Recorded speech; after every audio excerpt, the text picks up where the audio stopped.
பரிசுத்த வேதாகமம் புதிய ஏற்பாடு மார்க்கு 13ஆம் அதிகாரம். அவர் தேவ ஆலயத்தை விட்டு புறப்படும்போது அவருடைய சீஷர்களில் ஒருவன் அவரை நோக்கி, போதகரே, இதோ இந்த கல்லுகள் எப்படிப்பட்டது, இந்த கட்டிடங்கள் எப்படிப்பட்டது பாரும் என்றான்.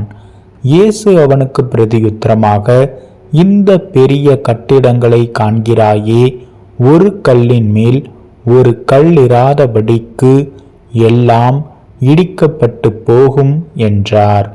பின்பு அவர் தேவ ஆலயத்துக்கு எதிராக ஒலிவ மலையின் மேல் உட்கார்ந்திருக்கையில் பேதுருவும் யாக்கோபும் யோவானும் அந்திரேயாவும் அவரிடத்தில் தனித்து வந்து, இவைகள் எப்பொழுது சம்பவிக்கும், இவைகளெல்லாம் நிறைவேறும் காலத்துக்கு அடையாளம் என்ன, எங்களுக்கு சொல்ல வேண்டும் என்றார்கள். இயேசு அவர்களுக்கு பிரதியுத்தரமாக, ஒருவனும் உங்களை வஞ்சியாதபடிக்கு எச்சரிக்கையாயிருங்கள். ஏனெனில் அநேகர் வந்து என் நாமத்தை கொண்டு நானே கிறிஸ்து என்று சொல்லி அநேகரை வஞ்சிப்பார்கள். யுத்தங்களையும் யுத்தங்களின் செய்திகளையும் வெளிப்படும்போது கலங்காதியுங்கள். இவைகள் சம்பவிக்க வேண்டியதே, ஆனாலும் முடிவு உடனே வராது. ஜனத்துக்கு விரோதமாய் ஜனமும் ராஜ்யத்துக்கு விரோதமாய் ராஜ்யமும் எழும்பும். பூமி அதிர்ச்சிகளும் பல இடங்களில் உண்டாகும். பஞ்சங்களும் கலக்கங்களும் உண்டாகும். இவைகள் வேதனைகளுக்கு ஆரம்பம். நீங்களோ எச்சரிக்கையாயிருங்கள். ஏனெனில் உங்களை ஆலோசனை சங்கங்களுக்கு ஒப்புக் கொடுப்பார்கள். நீங்கள் ஜப ஆலயங்களில் அடிக்கப்படுவீர்கள்.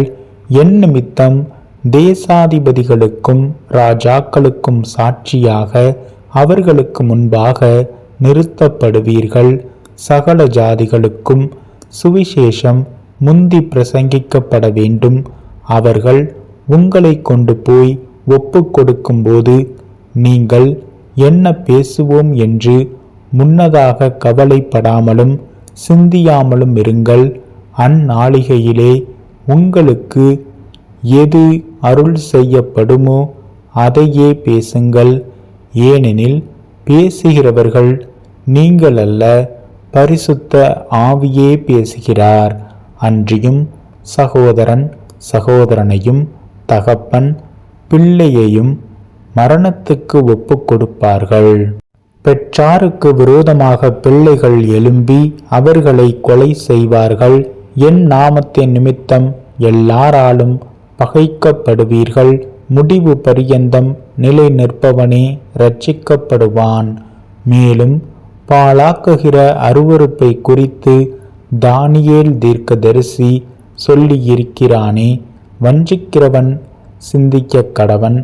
அது நிற்கத்தகாத இடத்திலே நீங்கள் அதை நிற்க காணும்போது யூதேயாவில் இருக்கிறவர்கள் மலைகளுக்கு ஓடிப்போக கடவர்கள். வீட்டின் மேல் இருக்கிறவன் தன் வீட்டுக்குள் இறங்காமலும் தன் வீட்டில் எதையாகிலும் எடுத்துக்கொள்ள உள்ளே போகாமலும் இருக்க கடவன். வயலில் இருக்கிறவன் தன் வஸ்திரத்தை எடுப்பதற்கு பின்னிட்டு திரும்பி பாராதிருக்க கடவன். அந்நாட்களிலே கர்ப்பவதிகளுக்கும் பால் கொடுக்கிறவர்களுக்கும் ஐயோ!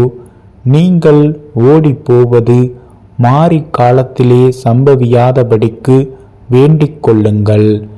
ஏனெனில் தேவன் உலகத்தை சிருஷ்டித்தது முதல் இதுவரைக்கும் சம்பவித்திராததும் இனிமேலும் சம்பவியாததுமான உபத்திரவம் அந்நாட்களில் உண்டாயிருக்கும். கர்த்தர் அந்நாட்களை குறைத்திராவிட்டால் ஒருவனாகிலும் தப்பி போவதில்லை. தாம் தெரிந்து கொண்டவர்களின் நிமித்தமோ அவர் அந்த நாட்களை குறைத்திருக்கிறார். அப்பொழுது இதோ கிறிஸ்து இங்கே இருக்கிறார், அதோ அங்கே இருக்கிறார் என்று எவனாகிலும் சொன்னால் நம்பாதியுங்கள். ஏனெனில் கள்ள கிறிஸ்துக்களும் கள்ள தீர்க்க தரிசிகளும் எழும்பி கூடுமானால் தெரிந்து கொள்ளப்பட்டவர்களையும் வஞ்சிக்கத்தக்கதாக அடையாளங்களையும் அற்புதங்களையும் செய்வார்கள்.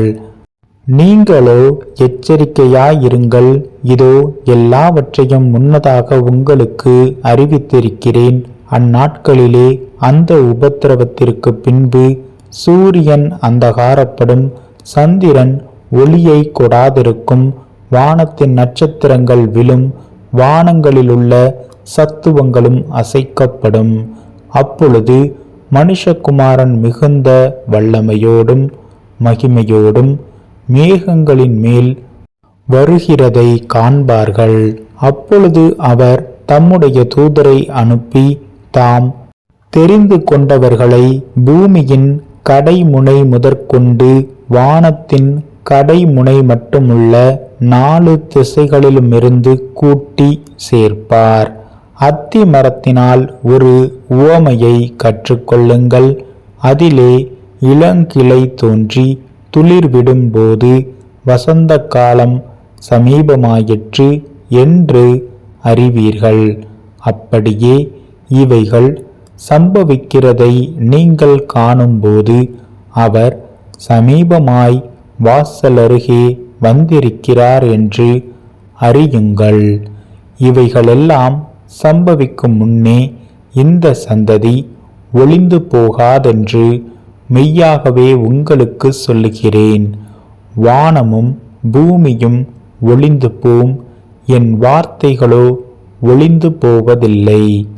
அந்த நாளையும் அந்த நாளிகையையும் பிதா ஒருவர் தவிர மற்றொருவனும் அறியான், பரலோகத்திலுள்ள தூதர்களும் அறியார்கள், குமாரனும் அறியார். அக்காலத்தை நீங்கள் அறியாதபடியால் எச்சரிக்கையாயிருங்கள், விழித்திருந்து ஜெபம் பண்ணுங்கள்.